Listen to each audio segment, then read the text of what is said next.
Halo gengs Bo Nyai, selamat datang di channel Bo Nyai. Wabah corona bukanlah satu-satunya wabah yang mematikan yang pernah tercatat di dalam sejarah dunia. Sampai saat ini, Black Death atau kematian hitam, sebuah pandemi yang menyerang Asia dan Eropa pada tahun 1300-an, adalah wabah paling mematikan yang pernah tercatat dalam sejarah. Wabah ini membunuh sekitar 25 juta orang di seluruh dunia. Di antara semua pandemi yang pernah ada sebuah pandemi aneh yang pernah melanda daratan Eropa. Pandemi ini dimulai di suatu hari di bulan Juli yang cerah, ketika seorang Frau, sebutan untuk seorang wanita yang telah menikah di Perancis kala itu, bernama Frau Trovea, mulai menari tanpa alasan yang jelas di sepanjang jalan-jalan Strasbourg, Prancis pada tahun 1518. Banyak orang yang melihatnya kemudian tertawa gembira dan memberikan tepuk tangan penyemangat. Mereka mengira kalau Frau Trovea menari karena kegembiraan. Tapi ada juga yang berpendapat bahwa Frau Trovea sudah mulai gila. Perempuan itu mungkin saja sudah kehilangan akal sehatnya, yang membuat orang lain malah mengolok-oloknya. Namun, satu hal tidak disadari orang-orang pada saat itu, bahwa tarian Frau Trovea bukanlah sebuah kasus yang sederhana. Frau Trovea terus-menerus menari dan menari, tanpa istirahat selama 6 hari tanpa henti. Tidak hanya itu, dalam 1 minggu sejak kejadian Frau Trovea mulai menari, 34 orang lainnya tanpa sebab yang jelas juga mulai menari tanpa henti. Dan dalam 1 bulan, 400 orang tercatat melakukan hal yang sama. Sampai pada puncaknya, 15 penduduk di daerah tersebut meninggal setiap harinya karena stroke, serangan jantung, dan juga kelelahan. Para pejabat kota mulai bingung mencari penyebab wabah tersebut, sekaligus mencoba menghentikannya. Jadi, apa yang sebetulnya terjadi? Apakah mereka kesurupan atau benar-benar terkena wabah?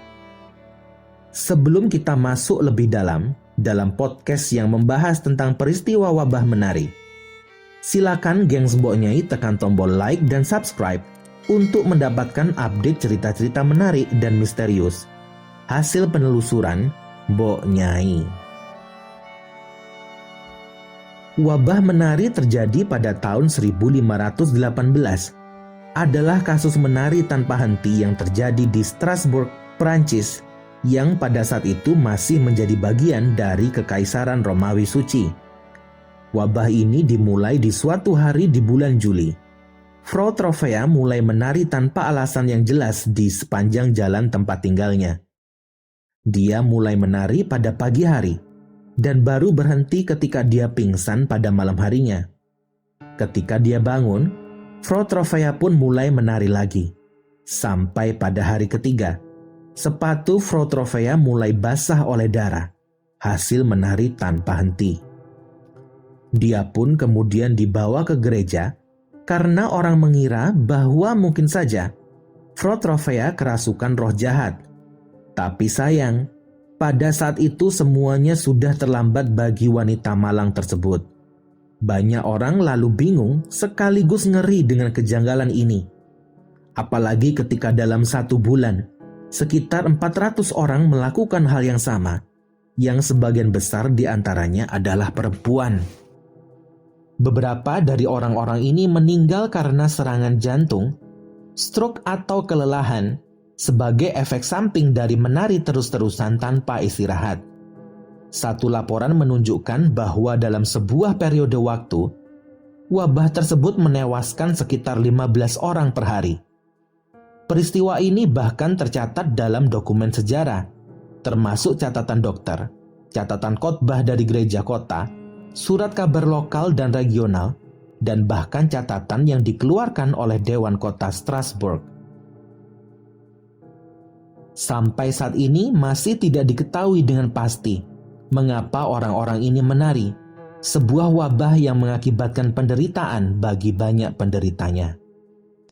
Saat wabah menari memburuk, para pejabat kota yang bersangkutan meminta pendapat dokter setempat. Mereka mencari sebuah pendapat yang didasarkan pada ilmu pengetahuan, supaya bisa mencari penyebab yang pasti dengan mengesampingkan asumsi penyebab terjadinya wabah ini yang didasarkan pada penyebab supranatural. Para dokter pun tidak bisa menyebutkan secara pasti penyebabnya, dan kemudian mereka mengumumkan bahwa para penderita mengkonsumsi makanan tertentu yang membuat mereka gerah, sehingga terus menari seperti orang kepanasan, sesuatu yang mereka sebut sebagai hot blood. Hal ini didasarkan pada fakta bahwa semakin lama menari, mereka yang terjangkit wabah ini tampak seperti orang yang marah dan kepanasan. Sebagai salah satu solusi yang ditawarkan, Dewan Kota pada akhirnya membangun sebuah panggung besar terbuat dari kayu. Mereka melakukan ini supaya para penderita wabah ini tidak menari di jalanan, yang malah pada akhirnya menyebabkan histeria massal.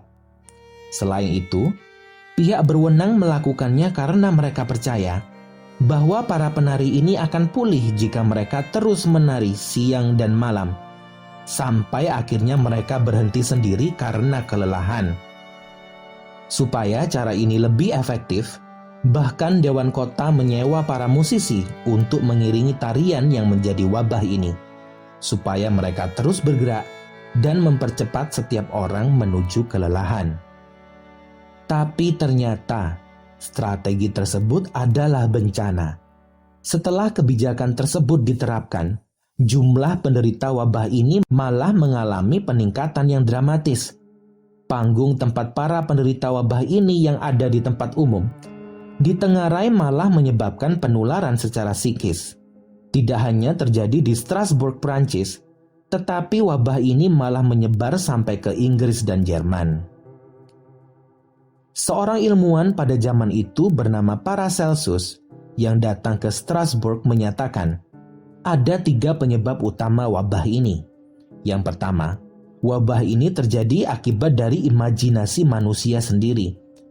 Dia mengatakan bahwa karena sebagian besar penderita adalah wanita, para wanita itu hanya ingin ngeprank suami mereka. Beberapa orang mengatakan bahwa suami Frotropea sangat membenci perempuan itu, yang mungkin saja membuat Frotropea berpikir bagaimana caranya membuat suaminya menderita dan malu dengan cara yang tidak dia duga. Penyebab kedua yang disebutkan oleh Paracelsus adalah karena adanya frustasi seksual. Dan yang ketiga adalah para wanita tersebut mempunyai kehidupan yang tidak bahagia. Suatu pendapat yang sulit diterima oleh pemikiran modern. Beberapa ahli kesehatan dan arkeologi modern mencoba mencari penyebab wabah ini. Beberapa teori diantaranya adalah keracunan makanan yang mengandung zat kimia beracun dan jamur ergo yang biasanya tumbuh pada biji gandum, yang notabene adalah makanan pokok pada saat itu. Namun, tidak semua orang setuju dengan teori ini. Ada banyak pertanyaan yang harus dijawab. Mengapa hanya wanita yang menari, padahal mereka memakan makanan yang sama? Mengapa pandemi seperti ini hanya terjadi di beberapa negara, walaupun mereka mempunyai sumber makanan yang sama? Sampai podcast ini dibuat, belum ada yang bisa menyimpulkan dengan pasti apa penyebab terjadinya wabah ini, sebuah wabah yang tercatat di dalam sejarah. Demikianlah hasil penelusuran Mbok Nyai terhadap kasus wabah menari. Terlepas dari apapun penyebabnya, kita semua setuju bahwa senyum bukan selalu berarti bahagia, dan menari juga bukan selalu melambangkan sukacita. Sensitiflah dengan orang-orang yang ada di sekitarmu. Banyak orang membutuhkan dukungan dan uluran tangan. Pesan terakhir Mbok Nyai untuk saat ini, perbanyaklah piknik. Lihatlah alam indah yang hijau menyejukkan hati. Jangan lupa bahagia. Tetap strong menjalani kehidupan. Hidup ini siap ditaklukkan olehmu, wahai para pejuang.